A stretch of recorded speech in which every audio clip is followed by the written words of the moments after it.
नमस्कार, जय हिंद, वंदे मातरम। दोस्तों, स्वागत आप सभी का मेरे इस यूट्यूब चैनल शीर्षों ऑनलाइन क्लास में। दोस्तों, आज का वीडियो जिसमें हम बात करने वाले हैं यहाँ पर भारत में नदी एवं अफवाह तंत्र। अफवाह तंत्र होता क्या है, अफवाह तंत्र प्रणाली किसे कहते हैं, इन सभी के बारे में पूरी डिटेल क्लास मेरे इस चैनल के माध्यम से आप सभी के यहाँ पास प्रोवाइड कराई जाएगी। चैनल पर पहली बार विजिट कर रहे हैं तो चैनल को लाइक, सब्सक्राइब एंड शेयर जरूर करेंगे। शीर्षों ऑनलाइन क्लास। चलिए, सबसे पहले यहाँ पास हम बात करते हैं यहाँ पास कि अपवाह तंत्र होता क्या है। देन हम यहाँ से हर एक पॉइंट को डीपली यहाँ पर स्टडी करेंगे आप सभी के साथ में। समझिए, यहाँ से हम बता सकते हैं कि किसी नदी, ठीक है ना, किसी मुख्य नदी एवं जो भी इसकी सहायक नदियाँ हैं उनकी जो भी एकीकृत संरचना होती है उसी को हम क्या कहेंगे, अपवाह तंत्र कहेंगे। ठीक, तो सिंपल सी परिभाषा के रूप में ये चीज़ें हमको यहाँ पर ध्यान में रख लेनी है। मान के चलिए ये कोई नदी हो गया। अब इस नदी में कई प्रकार की नदियाँ इस प्रकार से समाहित रूप से मिल रही है, तो जब यह नदियाँ जो है एक जालनुमा संरचना बना लेती है तो इसी को हम क्या कहेंगे, अपवाह तंत्र कहेंगे। ठीक है ना। आपको पता होगा कि भारत में सबसे बड़ी अपवाह तंत्र के रूप में गंगा नदी को जाना जाता है, क्योंकि उसमें जो है कई सारी नदियाँ समाहित होती है। ठीक है ना, चाहे हम सहायक नदी की बात करें या फिर विसर्जन के रूप में बात करें। ठीक है ना। चलिए, अब हमको यहाँ पर जानना जरूरी है कि भारत की जो नदी प्रणाली है इसको हम किस टाइप से इसको हम स्टडी कर सकते हैं आसानी से। तो इसके लिए हमको यहाँ पास दो भागों में इसको यहाँ पास स्टडी करना बेहद फायदेमंद रहेगा आप सभी के लिए, जिसमें उत्तर भारत की जो नदियाँ आती है जिसको हम हिमालयी नदियाँ कहते हैं। सेकंड पार्ट्स में जो भी दक्षिण भारत की नदियाँ आती हैं जिसको हम प्रायद्वीपीय नदियाँ कहते हैं। ठीक ना। प्रायद्वीपीय का मतलब क्या होगा इसके बारे में आपको आगे बताऊँगा यहाँ पास। ठीक है, देखते हैं यहाँ से उत्तर भारत की जो नदियाँ कौन कौन सी है। सिंधु नदी आती है, इसमें गंगा नदी आती है, और कहते हैं यहाँ पास ब्रह्मपुत्र नदियाँ। वही हम दक्षिण भारत की नदियों की बात करें तो इसमें हमको दो पार्ट और लेके यहाँ पास चलना है, जिसमें पश्चिम भाग में जो भी नदियों का उद्गम हुआ है, जैसे कि आप देख सकते हैं गोदावरी नदी, कृष्णा नदी और एक है कांवरी नदी।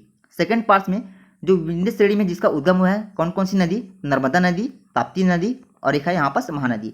इन सभी के बारे में आज इस वीडियो में यहाँ पास कंप्लीट सेशन, कंप्लीट नॉलेज आप सभी को मेरे चैनल के माध्यम से दी जाएगी। ठीक है ना। लेकिन आज का जो हमारे यहाँ पास टॉपिक होगा सिर्फ और सिर्फ उत्तर भारत की नदियों के बेस पे ही रहेगा। ठीक है ना। इसमें जो है हमको ये वाला पार्ट आज हम जो है नहीं दे पाएंगे। ठीक है ना। इसके लिए आपको अलग से वीडियो प्रोवाइड कराया जाएगा। ठीक, यहाँ पर सिर्फ उत्तर भारत की नदी के बारे में आज स्टडी करेंगे हम सभी यहाँ पास। चलिए, यहाँ पास जैसे कि आप देख सकते हैं सिंधु नदी, गंगा नदी एवं एक है यहाँ पास ब्रह्मपुत्र नदी। ठीक है, तीन नदी यहाँ पास ध्यान में लेके चलनी है। जान लेते हैं यहाँ पास सिंधु नदी का उद्गम कहाँ से हुआ है, साथ ही साथ इसकी लंबाई कितनी है, विसर्जन कहाँ पर इसका विसर्जन होता है। ठीक है, समझिएगा यहाँ से सिंधु नदी द इंडस रिवर्स सिस्टम। अच्छा, यहाँ से एक पॉइंट मैंने आपको थोड़ा सा बता दूं, यहाँ पास कौन सा पॉइंट, इंडस। यहाँ से एक पॉइंट हमको ध्यान में लेकर चलना है। हमारा जो भारतवर्ष है इसी के नाम से जो है इंडिया पड़ा था, इंडस शब्द के नाम से। ठीक, जो कि सिंधु नदी का एक नाम है। ठीक, तो पहला पॉइंट आपको यहाँ पास ये ध्यान में रखकर चलें यहाँ से। चलिए, अब यहाँ पास बात करते हैं इसका उद्गम कहाँ से हुआ है। तो इसका जो उद्गम हुआ है मानसरोवर मतलब तिब्बत के पठार से इसका उद्गम हुआ है। लंबाई कितना है तो 29 किलोमीटर हमको बताना है यहाँ पास। भारत में लंबाई पूछा जाएगा तो 1114 किलोमीटर हमको बताना है यहाँ पास। ठीक है ना। विसर्जन कहाँ हुआ है तो अरब सागर में होता है। अरब सागर में पाकिस्तान में जो एक क्षेत्र आता है, कौन क्षेत्र, कराची वाला क्षेत्र, वहीं से इसका उद्गम हुआ है सिंधु नदी का। ठीक, सॉरी उद्गम बोला था मैं, विसर्जन हुआ है सिंधु नदी का। ठीक है ना।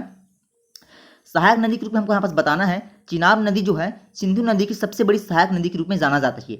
वैसे तो और भी बहुत सारी नदियाँ हैं, लेकिन चिनाब नदी जो है सबसे बड़ी सहायक नदी के रूप में जाना जाता है सिंधु नदी का। ठीक है, प्रवाह क्षेत्र के रूप में देखें यहाँ से चीन आता है, भारत आता है और पाकिस्तान आता है। ये जो है सिंधु नदी यहाँ पास प्रभावित होती है। और भारत में कहा जाए तो भारत में जो लद्दाख का क्षेत्र आता है, साथ ही साथ जम्मू कश्मीर जो राज्य आता है, लद्दाख का राज्य और जम्मू कश्मीर राज्य, उसमें जो है सिंधु नदी हमारी प्रभावित होती है। ठीक है, परियोजना के रूप में हमको बताना है यहाँ पास चुखा जल परियोजना जो कि लद्दाख में आता है, नींबू बांझू परियोजना ये भी जो है लद्दाख में आता है। ये दोनों परियोजना जो काफ़ी मोस्ट रहेगा आप सभी के यहाँ पास। ठीक है भाई, यहाँ से तो ये चीज़ आपको यहाँ पर ध्यान में रख लेनी है। आगे बढ़ते इसके बाद अब हमको यहाँ पास जाना है सिंधु नदी की सहायक नदी के रूप में कौन कौन सी इसकी सहायक नदी है, ये हमको यहाँ पास जाना जरूरी हो जाता है। मैंने आपको जस्ट बताया था भी कौन सी बात कि सिंधु नदी की सबसे बड़ी सहायक नदी कौन सी है तो चिनाब नदी, लेकिन ये भी तो हमको जानना है कि इसके अतिरिक्त और कौन कौन सी इसकी सहायक नदी है करके। ठीक है ना। तो पहली सहायक नदी के रूप में हमको यहाँ पास पता होना चाहिए चिनाब नदी हम बताएंगे। इसका उद्गम जो है कहाँ से हुआ है तो चंद्रभागा पर्वत, ठीक है ना, जो कि बड़लाचा दर्रा मतलब हिमाचल प्रदेश के क्षेत्र से इसका उद्गम हुआ है। अब समझिएगा यहाँ से जो चिनाब नदी है इसको जो है प्राचीन नाम में अस्कनी के नाम से जाना जाता था। प्राचीन काल में इसको जो है अस्कनी के नाम से जाना जाता है। कई बार एग्जाम में पूछा भी गया ये। ठीक है ना। विसर्जन कहाँ से हुआ है तो विसर्जन जो इसका होता है सिंधु नदी में होता है, सबसे बड़ी सहायक नदी के रूप में। ठीक है ना। सहायक नदी के रूप में हमको बताना है यहाँ पास चिनाब नदी की कौन कौन सी सहायक नदी है। तो एक है यहाँ पास झेलम नदी, ठीक, दूसरा है यहाँ पास रावी नदी, तीसरा है यहाँ पास सतलज नदी। तो ये तीन नदियों को नाम को नाम जो है आपको बिल्कुल याद में रख लेना है। ये सभी जो है चिनाब नदी की सहायक नदी है, ठीक है ना। चलिए अब यहाँ से बात करते हैं यहाँ पास अगला यहाँ पास जो नदी है, कौन सी नदी, झेलम नदी के बारे में समझिए। यहाँ से झेलम नदी को जो प्राचीन काल में इसको जो है वितस्ता के नाम से जाना जाता था। क्या बताएंगे आप, वितस्ता के नाम से जाना जाता था झेलम नदी को प्राचीन काल में। उद्गम जो इसका हुआ था लद्दाख में, जो बिरीनाग पर्वत है वहीं से इसका उद्गम हुआ है। लंबाई कितना है इसका, तो 1180 किलोमीटर हम यहाँ पास बताएंगे, ठीक है ना। विसर्जन कहाँ हुआ है, तो विसर्जन जो इसका होता है चिनाब नदी में होता है। इसमें जो है काफ़ी फेमस परियोजना के रूप में क्वेश्चन पूछा भी गया है कई बार यहाँ से।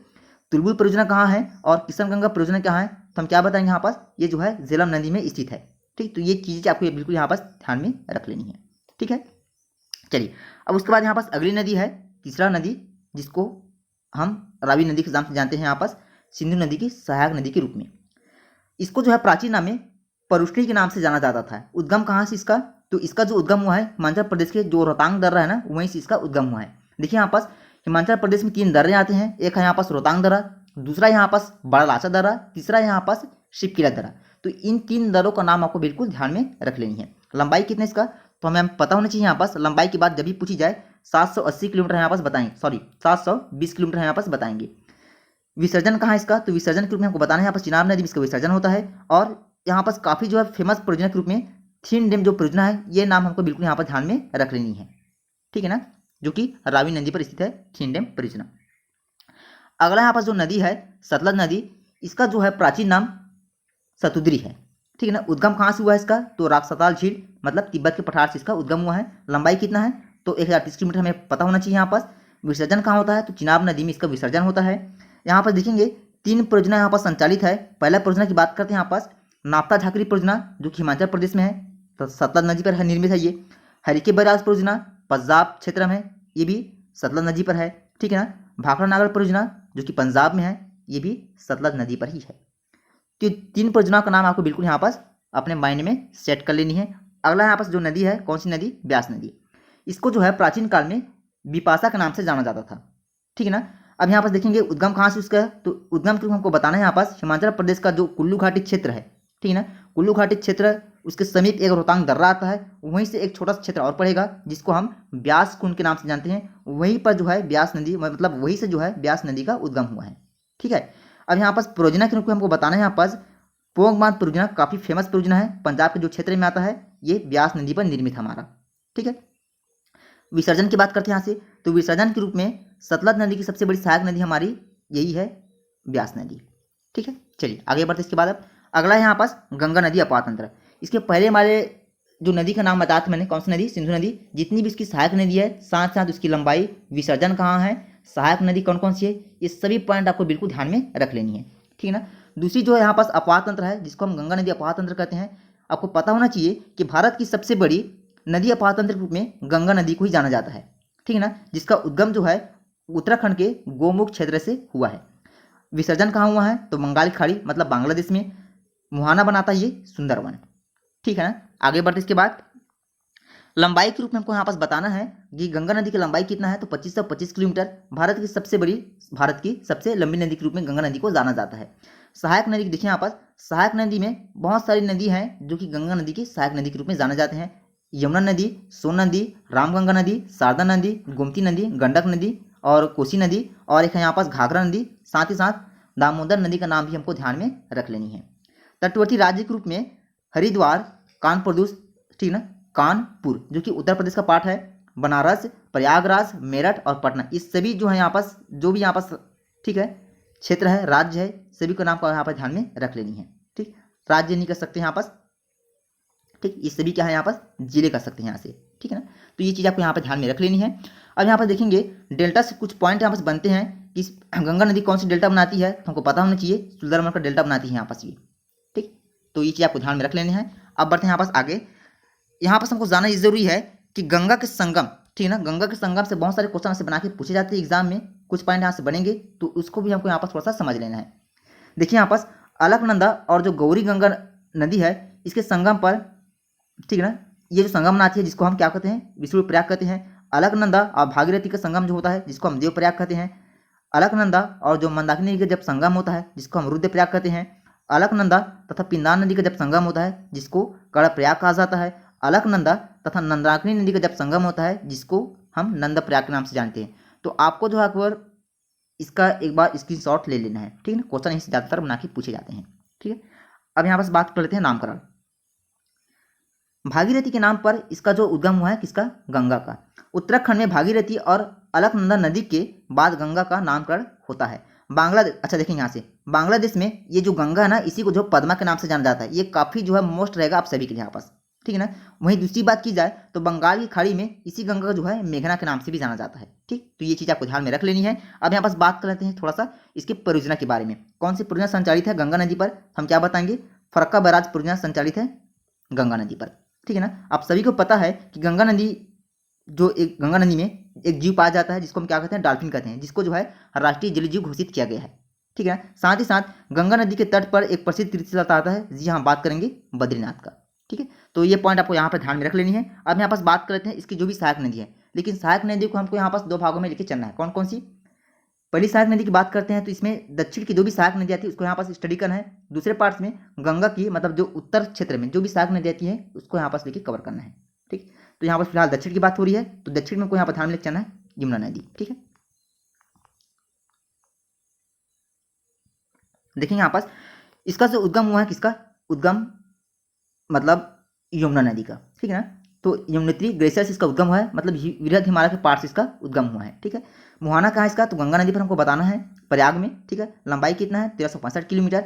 तटीय शहर के रूप में हमें पता होना चाहिए दिल्ली, आगरा और मथुरा, ये 3 शहर हैं जो कि यमुना नदी के तटीय क्षेत्र के रूप में मतलब तटीय शहर के रूप में ये गिने जाते हैं।